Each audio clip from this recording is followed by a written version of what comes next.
Hi, welcome to the next episode of Reverse Engineering a Monroe K calculator. We are in the middle of putting this thing back together. All right, so the next thing is we've got this selector axle. It's called a selector axle because when you push these gears together, you get varying number of teeth, and that selects the digit that you're going to register. So it goes, let me lift this a little bit. Okay, so it goes in this cradle. So this gear is going to mesh with a small gear that's inside here. It's also going to sit on these friction brakes right here, so we need to make sure that we get that correct. And let's just do that now.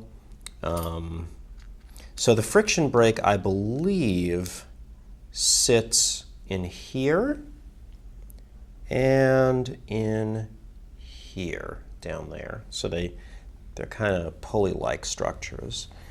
So I'm just going to go ahead and align this one. And I think it just sort of snaps into place. And align this one, and that also snaps into place. And I'm not going to lubricate them because they're supposed to be brakes. Okay. So, now the next thing is that I do need to press this in.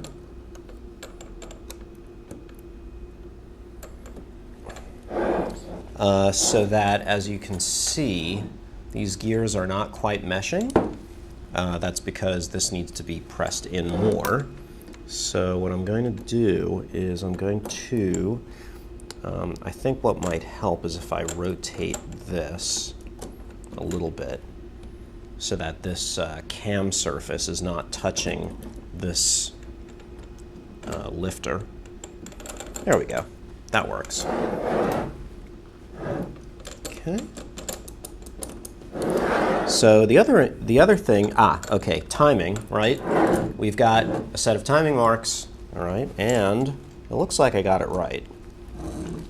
Oops, I think I'm off by one tooth. Let me move it over by one tooth. Yeah, there we go. All right. So, got to get the relative phase of the gears all correct, and that all-important timing mark tells you where it goes. Okay, so that's that. What I really want to do, now in bag 5, I had one tiny piece left. And that tiny piece is this little wire, which is right here. This little wire. And what this little wire did was it connected this little lever on top of here. So basically this served the purpose of a clip, and I believe what I was going to do was find a replacement for find a standard, C-clip replacement or E-clip replacement for this. So, but before I do that, really what I want to do is I want to lock this down because we've got these screw holes here, here, here, and here for a half bushing. So what I want to do first is get those half bushings in place so that I can keep this axle so that I'm not accidentally lifting this axle up. So let's do that. And that would be in bag 4, which is this bag, I'm pretty sure. So I'm just going to have a quick look inside at what parts we've got. So let me just clear my working area. Okay, there's my little screw. And what have we got in bag 4? Well, we've got a whole bunch of parts. A lot of which we won't need, but we've got the bell hammer, we've got the bell, and various other parts. And one of these, okay, so here we've got the 2 bushings, and we've got 1, 2, 3, 4 screws of the same kind. So that's what we'll use. So let's do that. Let us compare the bushings to see if they're the same. Indeed, they do look the same. So, as before, I'm going to oil the threads.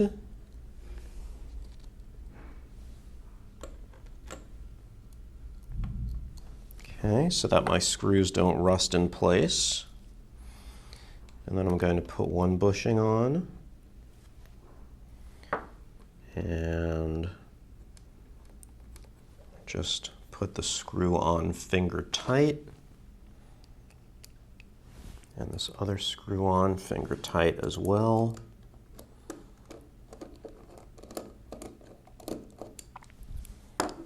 And the other bushing on the other side as well, with its screws finger tight.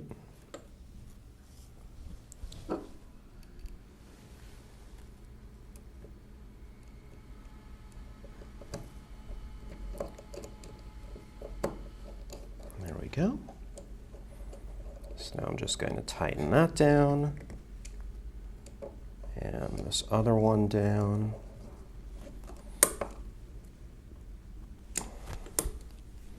And this one. I suppose you can't really see that, but it's there. And this one is, again, kind of hard to get to, so I suspect they just used like a really long, thin screwdriver. So I've got a thin screwdriver here, so I'm just going to use that. Yeah, I'm pretty sure that's what they must have done, what the ancients did with their screwdrivers, with their crazy custom tools. Non-standard. Right? Okay. There we go. Good. Nice. So that works. Let me just apply a bit of oil to the little bits in there and to the edge of these cams because they are rotating. All right. So let's just give it a rotation.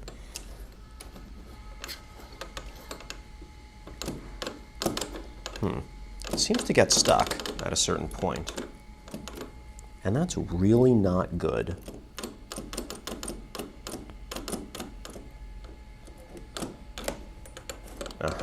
Okay. So, what is preventing this from working properly? I think it just had to align, that's all. I think. Unless, let's see.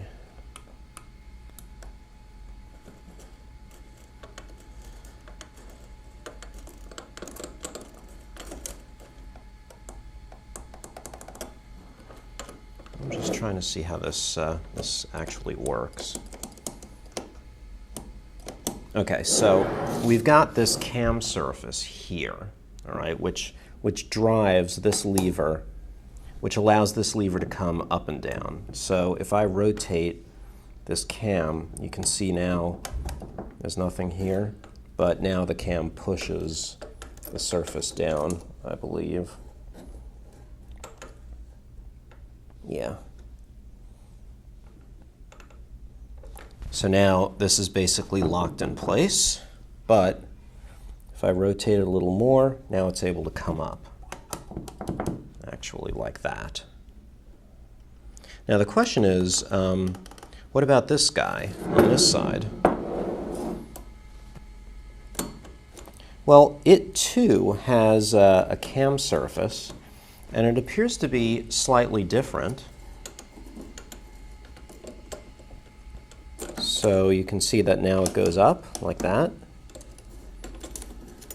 So that's kind of odd.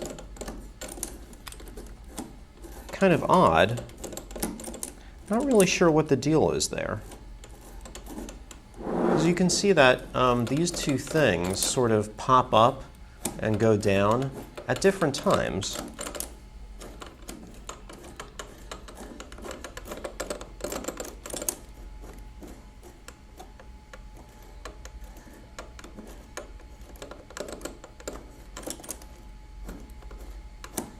And I'm really not sure why that is. So this is kind of a mystery.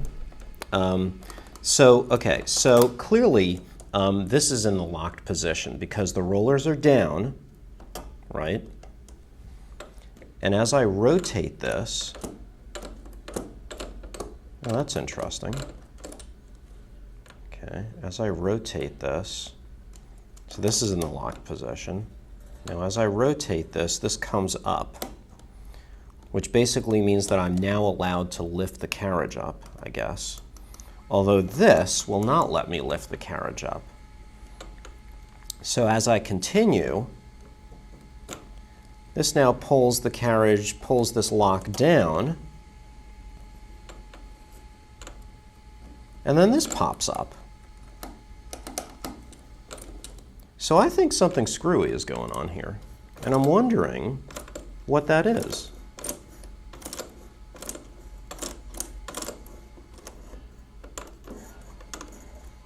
So one possibility, this is a very distinct possibility, a bloody awful possibility, is that I have maybe, possibly, this cam I put on at 180 degrees.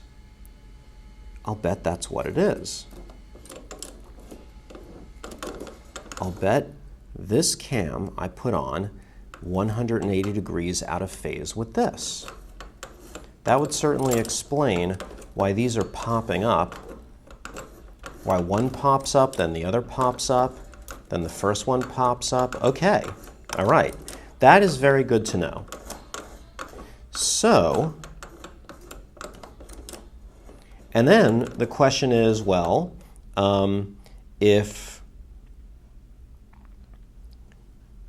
unless maybe this is actually correct, and this is the one that is out of phase. All right, so it turned out that it wasn't that the parts were put on improperly. It's that this thing, I can actually pull this out, rotate it, and then put it back. And then it has a certain range of movement. And if I rotate it, turn it around, and put it back again, it has a different range of motion. So obviously, I need to match that range of motion with this over here. So if this surface is like that, then clearly this surface also needs to be like that. There we go. Now they match. Okay, now I can put it back. So let me raise the brakes. So this is an important, an interesting piece of information. At least I think so. All right, so the brakes are on. Let me rotate the gears so that they are timed properly. So actually, even before I remove the gears and I rotate this, okay, I can see that the gears rotate. See that? That's interesting. That is a mechanism. Let me remove this because I want to get to the bottom of this. This is a mechanism that requires a full cycle to be done before inverting the cycle. So I'm just going to rotate this until it comes back. There we go.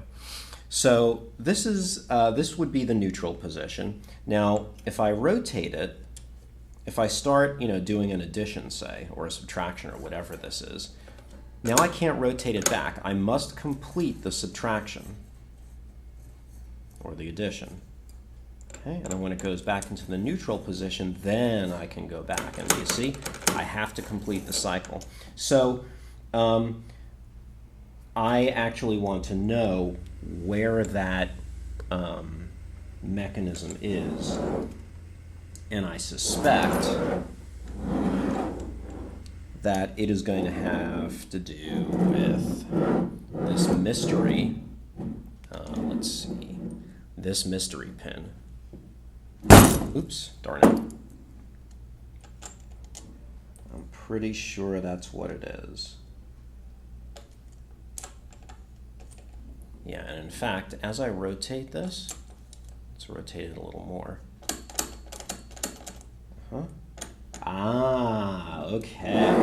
So now we can see that there's this toothed gear here, and this, essentially it's a pawl, and it prevents it from moving backwards.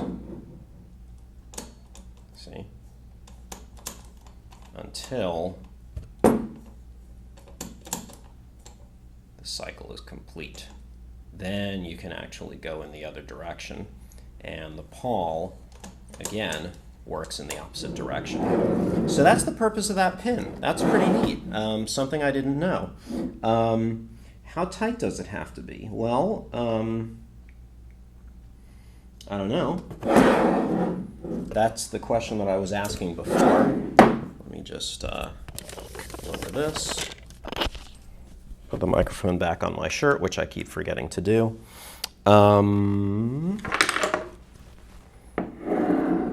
And let's see, where is, here we go.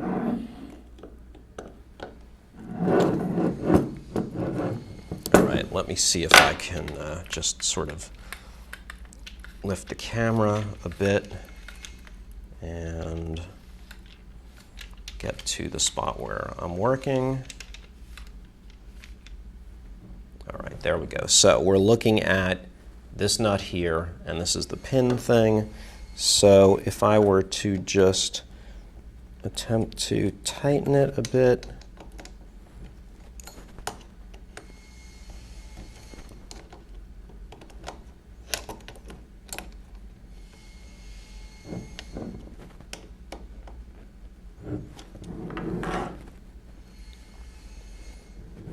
so I'm just trying to tighten that nut. There. And it's still loose, which is good. And it being loose, I'm going to put some oil on it. And I'll put some oil on its pin also. So that's pretty cool.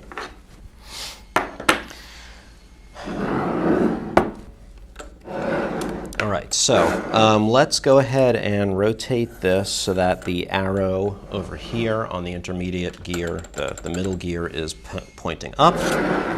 And let's go ahead and put that selector gear back on. Now, of course, I'm going to have to make sure that I have these cam surfaces pointing in the same way. And then carefully put the brake on there. Good.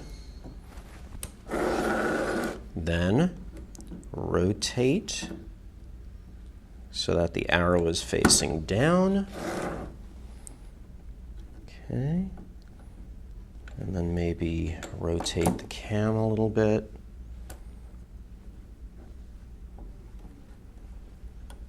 Rotate it a little more, maybe.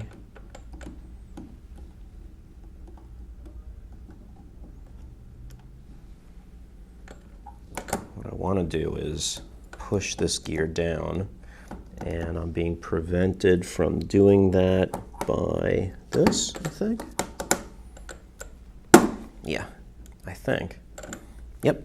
All right, so let me get the alignment exact. So let me lower this, so that maybe you'll have a hope of seeing the arrows. Lowering, lowering, lowering. So there's the arrow there. Now I need to rotate this and match them up. There we go. Now they're matched up. Now I'm going to raise the camera. Okay. And now I'm going to put the bushings back on. Get them in there. Screws. All right, this is turning out better.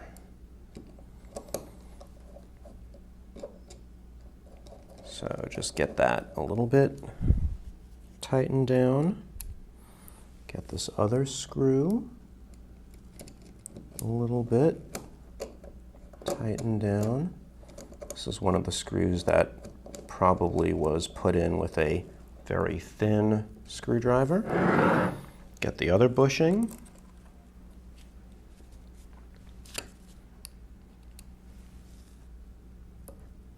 And get the easy screw in first. Whoops. And now the difficult screw.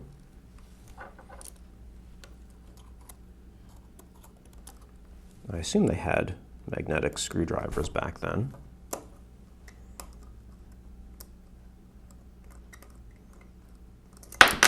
Or maybe they didn't. Who knows?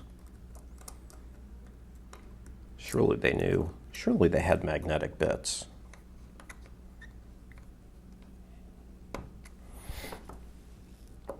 It would be nice to know if there were a patent on magnetic bits so that we could sort of date the tools that they would have used to put this together.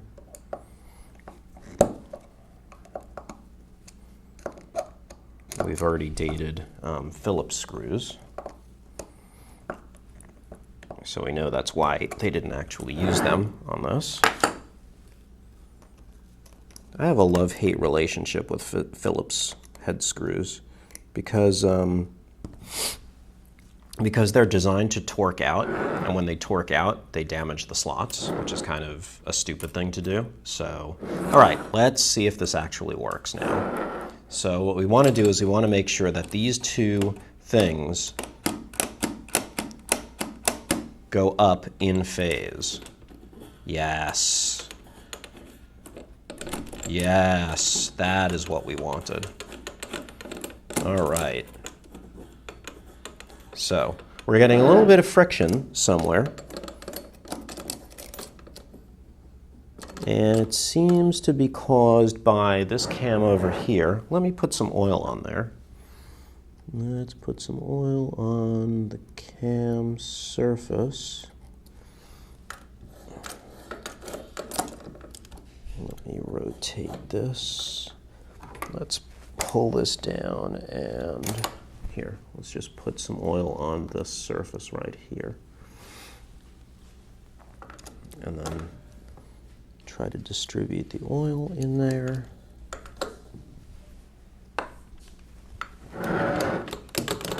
Oh, it locked up. Why'd it lock up?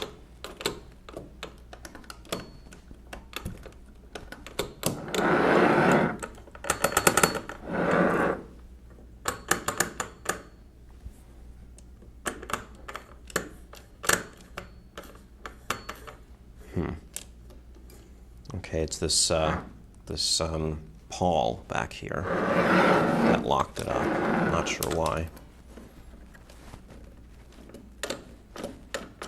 And it's still locking it up. What happened? Unless it's...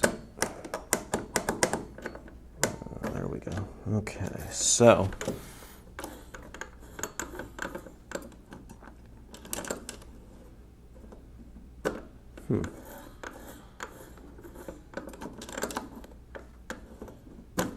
All right.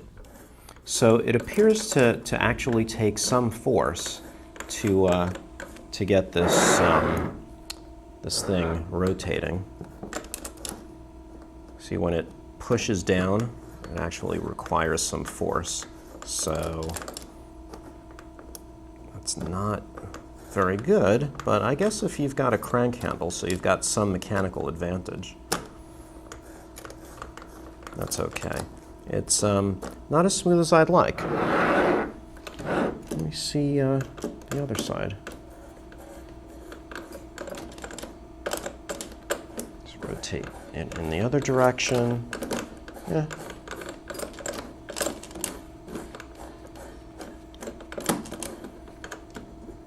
Yeah, the other cam surface seems to be okay. Let me just put some oil on that as well.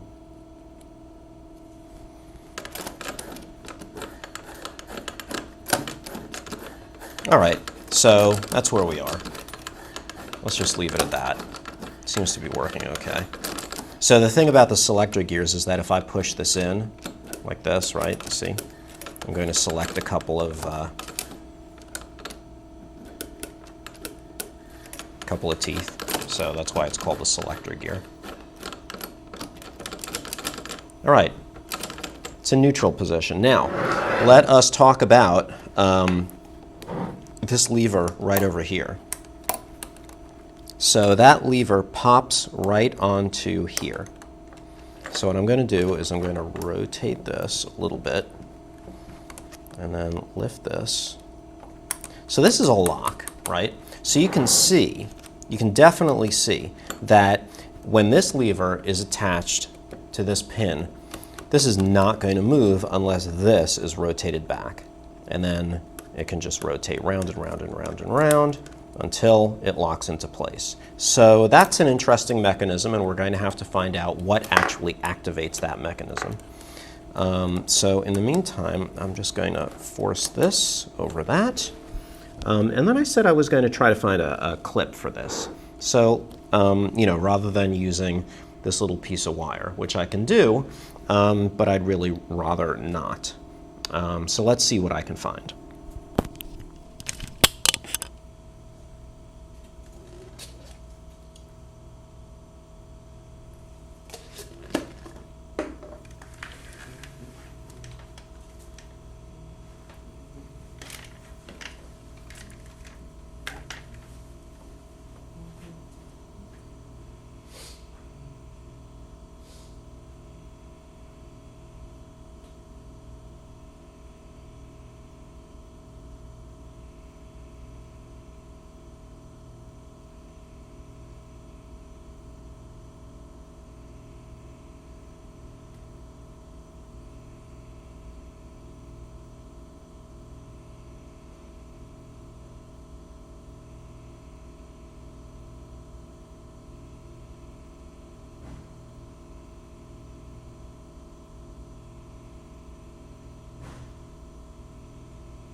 All right, and I don't have any C-clips that match this diameter. I guess that should probably be next on my list of things to buy, a set of relatively small things like that. So I'm just going to put this wire back on and just sort of squeeze it and hope that it remains in place.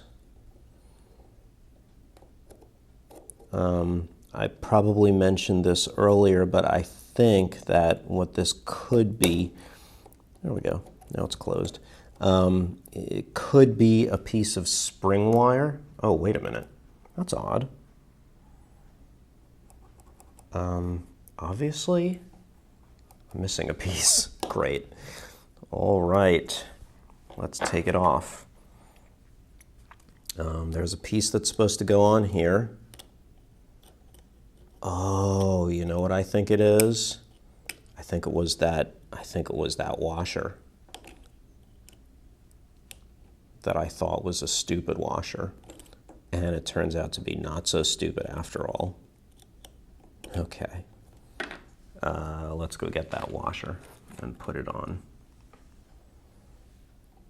Uh-huh. Okay.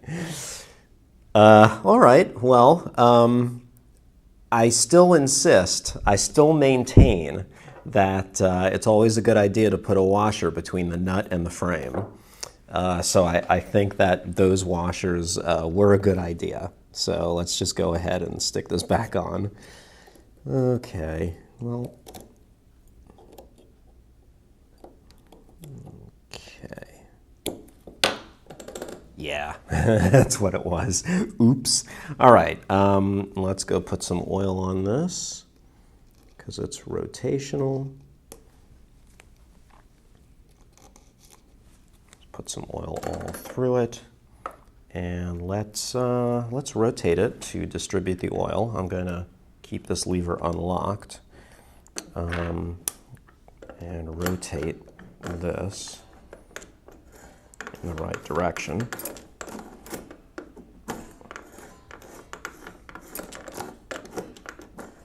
And there we go. Now if I release this, that's going to lock into place, and it will simply stop. See?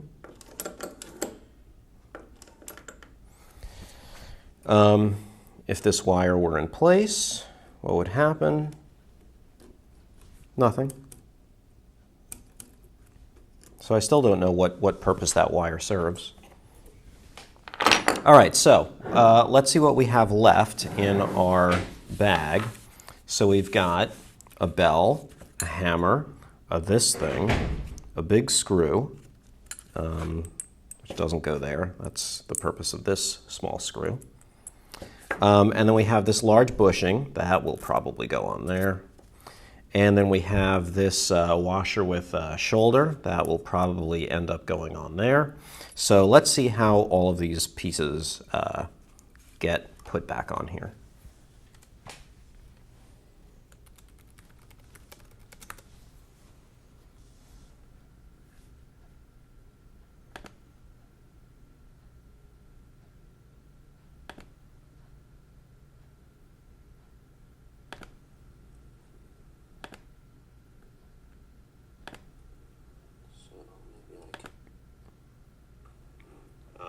So before,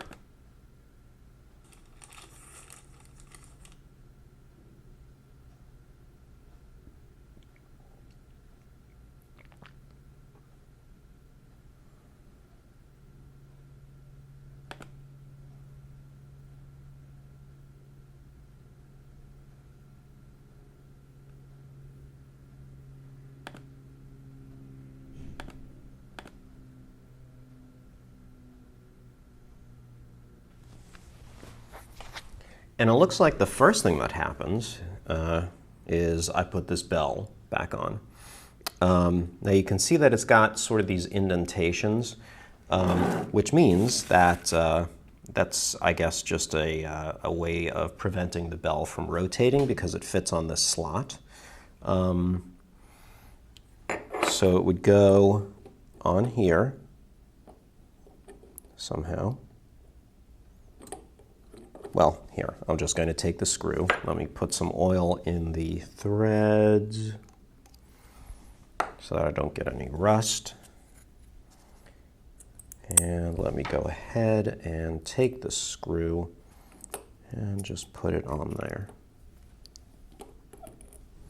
Let me see where I am. Okay.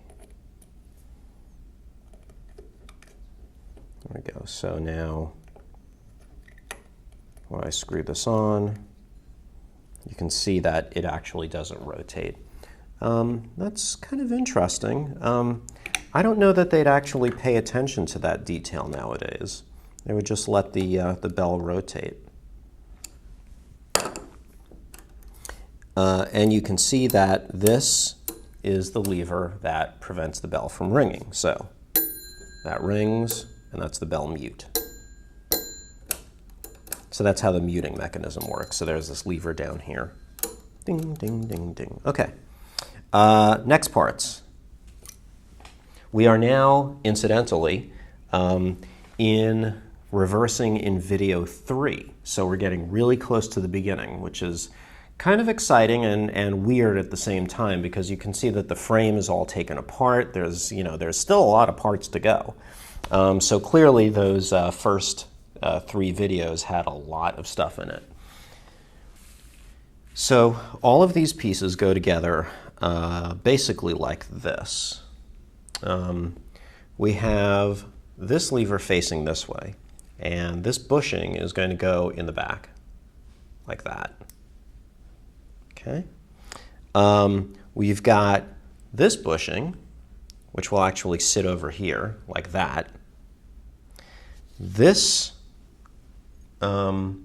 mechanism, I believe, goes like this, and it will fit onto there, and then the screw will go through all of these parts like that. Okay, so, and I guess that sits on there. And this will probably end up, I believe, going into this hole right over there, because these will actually, see, that's how that clapper works. So these gears actually go onto here. So let's go ahead and, okay, and there is a little guide. There's a little guide right over here, which I believe is for this. So this would go in like that. And let's see, how am I going to, okay, I guess I just screw this in. Oh, forgot to put some oil on there. Okay. And maybe I should just put some oil in between here, because these will rotate. And let me just take the thing apart again and just put some oil on here. And I can put this back on, put this back on. Great, now everything's coated in oil. And let's see. So I want this to be like that. So now this goes up like this, and I think that there's a little tiny little tab here, and I think this might go above that tab. So let me unscrew this. Let me loosen this.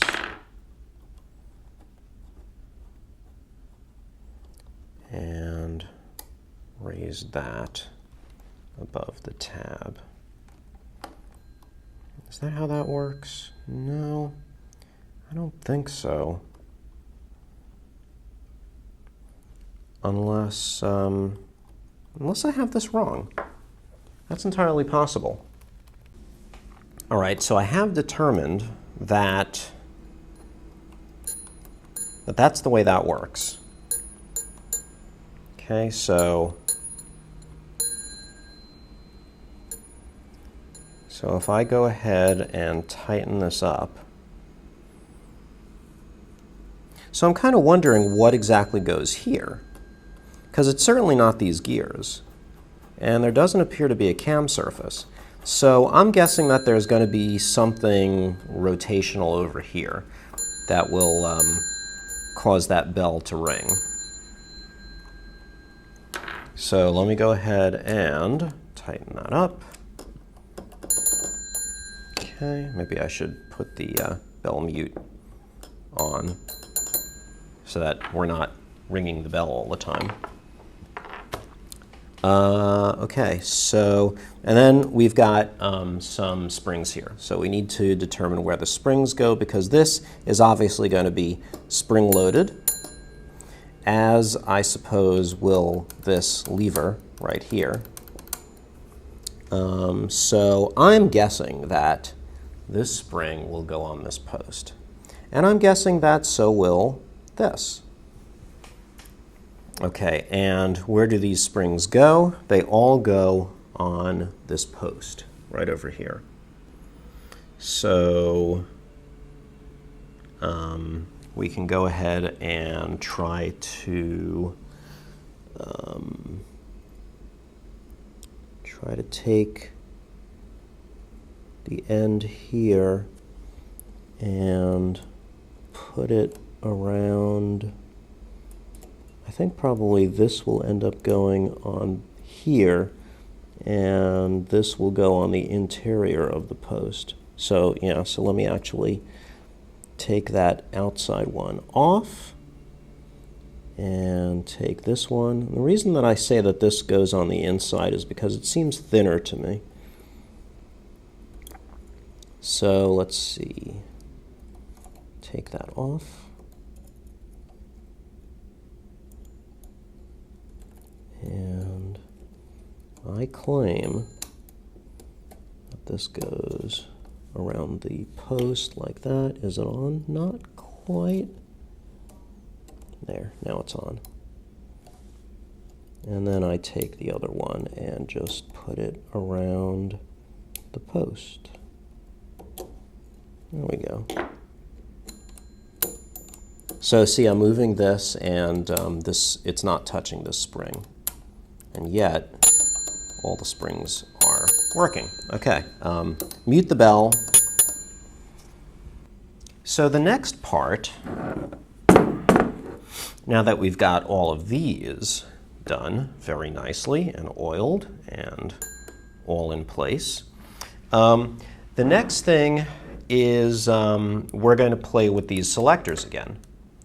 So the way the selectors basically work is I have some, let's see, I have these. All right, so these are the two different kinds of, I think they're called bales. And you can see that they've got holes here and here. And that basically means that they go between this and here. And they swivel like this. And they swivel in pairs, basically. Kind of like this. And one basically fits here, and the other basically fits here, so that they can, if I can put this on a pin, it'll be easier to show. Let's put this on the next pin. All right, so basically as the keys go down, here I can put that in, there. So as the keys go down, they will push this in varying amounts. So you can see that these tabs are bent more, less, less, and less. And these tabs are all bent in the same way because this is just 5. So just like this, it's 0. And then if I push this just a little bit of the way, it's 1. If I push it a little more, it's 2. A little more, it's 3. And all the way, it's 4.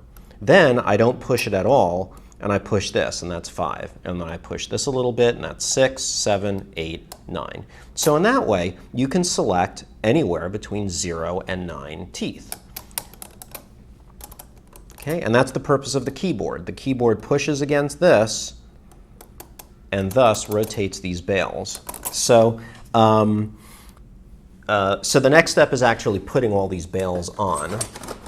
And I've got a whole bunch of them here, which I believe have already been washed and cleaned, because they were really dirty.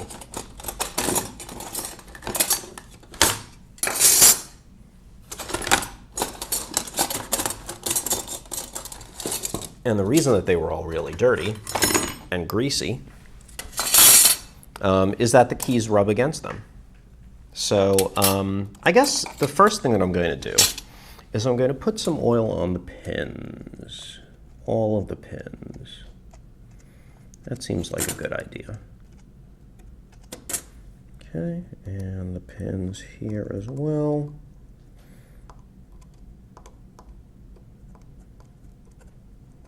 Okay. Now, so I know that these are the 5s. So I'm just going to install those first, just to be maybe regular about it.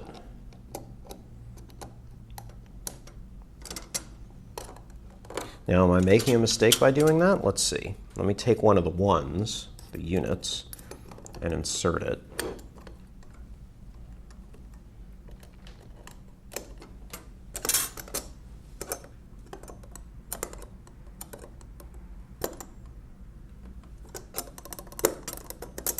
didn't seem too difficult.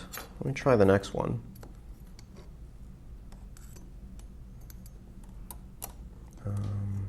Here. Yeah, I'll just do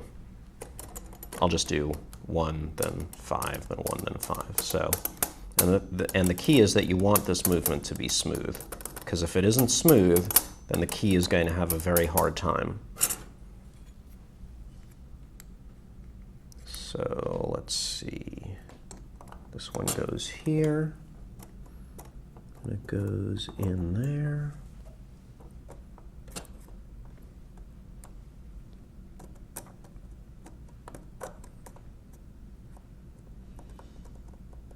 It's hard to get the pin in place for some reason, because, there we go. Okay, now I need a 5.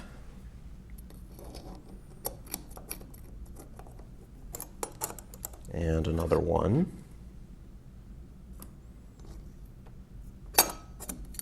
Now, because the selector gears actually rotate against this, you can see that there is wear over here.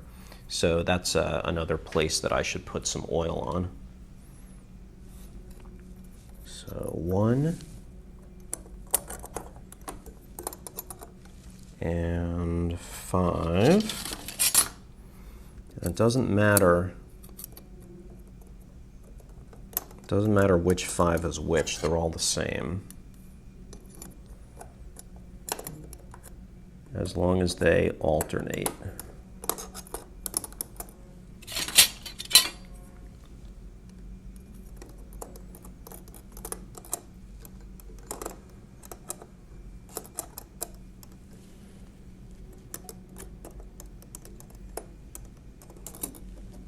Actually, this one, it goes in that pin fine, but it doesn't actually go in this one very well. And that's really odd. Let me set that one aside and try this one.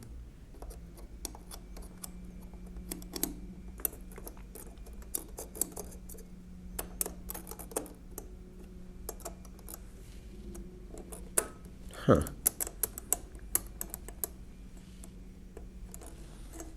That one's difficult too. Maybe I don't know if it's a problem with these bales, whether they're bent slightly. Let's see, let's try this one.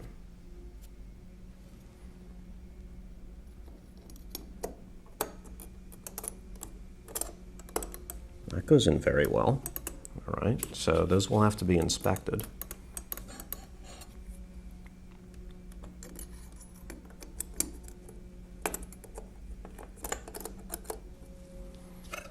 One and 5.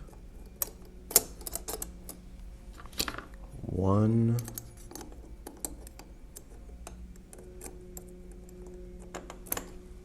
And 5.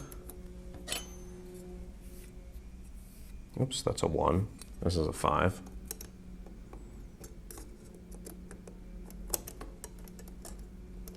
Oh, that works. All right. 1. And the last 5.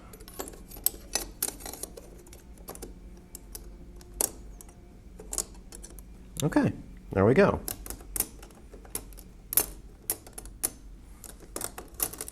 Just like that. So, what I need to do is put some oil on this surface, these surfaces here. So I'm just going to smear some oil on.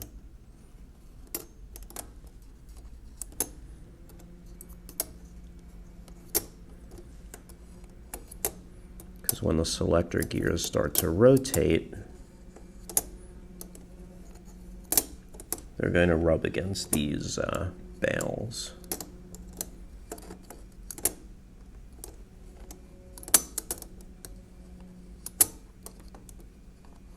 There.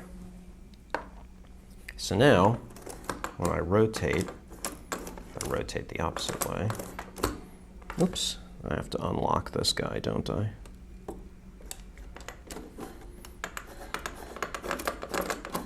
There.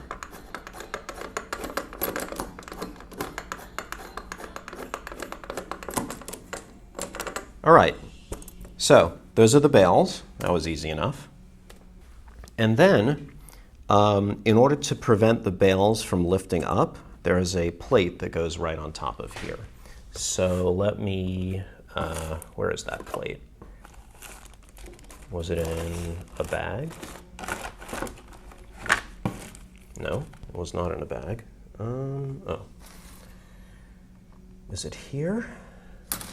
No. Where did I put that thing?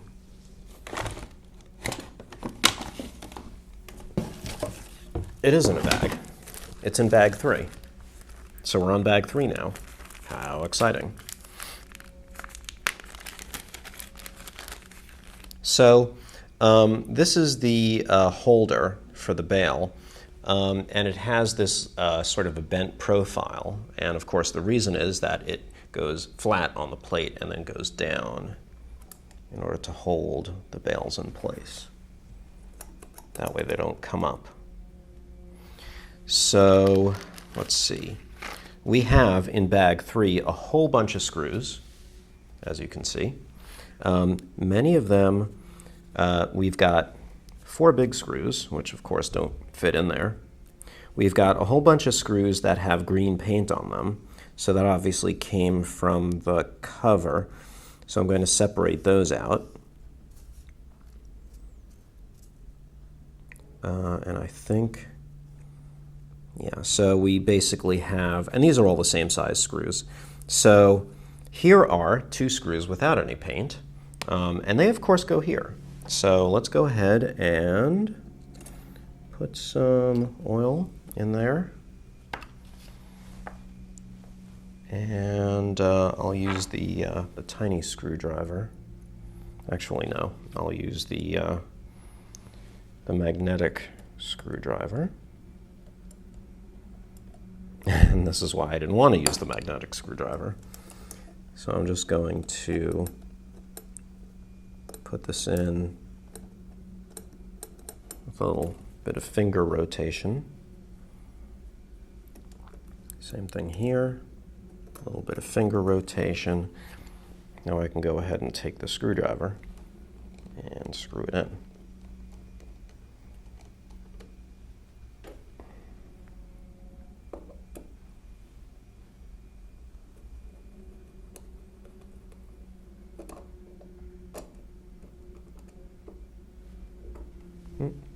I need a smaller bit.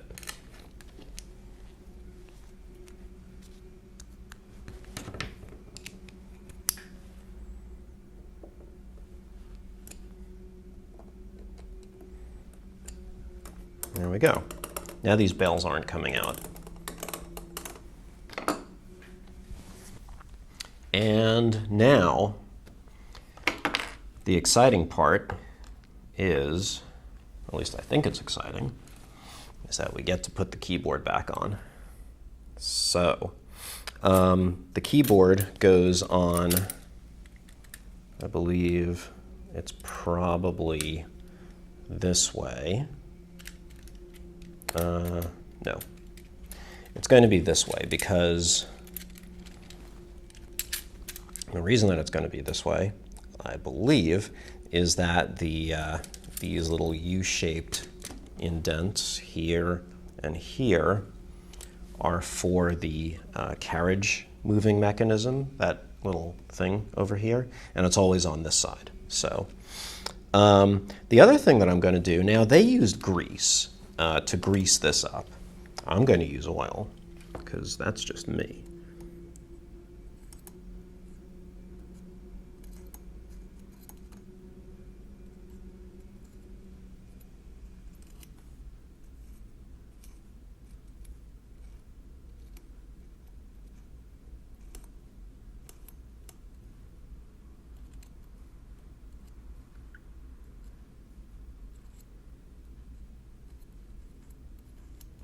And I don't like to use grease because grease will just attract dust, and the dust just stays in the grease because that's what grease does. So that's why I'm using oil.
Okay, that didn't take too long.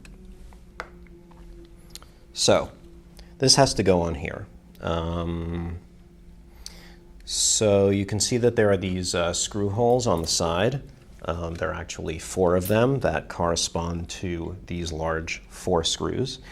They go in here, here, here, and here. So we just position this carefully.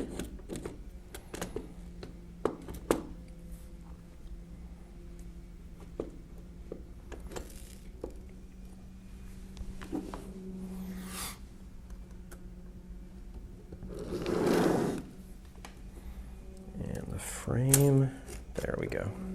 So it just slides right in, just like that. It aligns, and then we're going to go ahead and I'm going to coat the thread of the screw. And I'm going to put one in here and get it aligned with its hole. Let's see, where is it? Is this it? I think that's it. Yeah. All right. Now I'm going to do the same on this other side. I'm going to put some oil on the threads, put it in the hole, and get it aligned. Okay. That way I know that now this axis is correct. So the only thing that I need to do is just rotate in order to get this correct.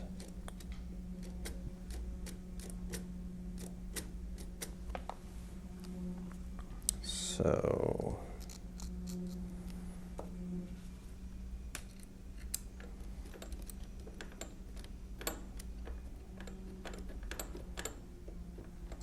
I think that's right.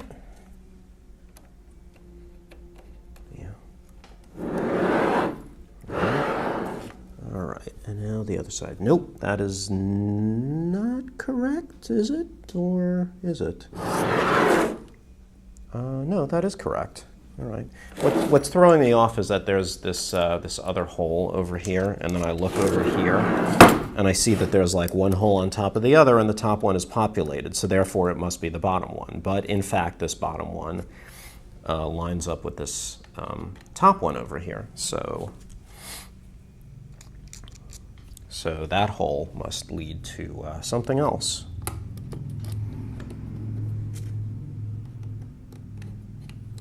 Okay, so now that I've got them all in, I can just tighten the keyboard up. I need a bigger bit this time.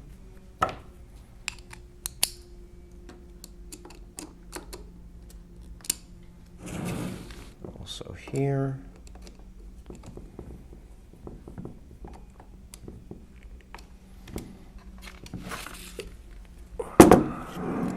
Okay, the machine is getting quite heavy now.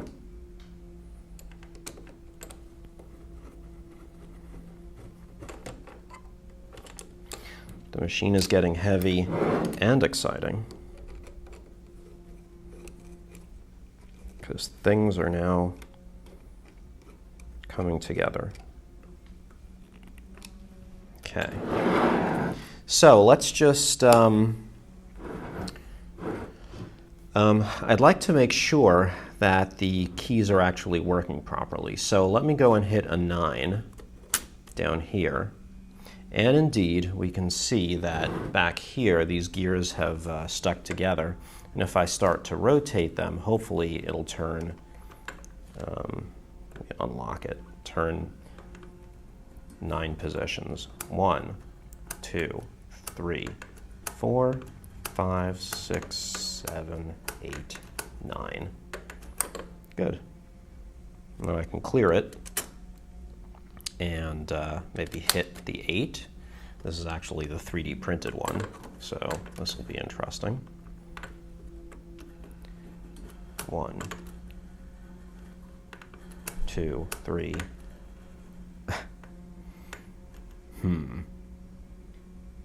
Well, that was unexpected. Let's try the 7.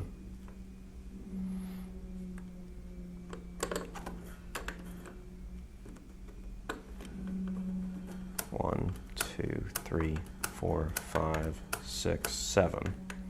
All right.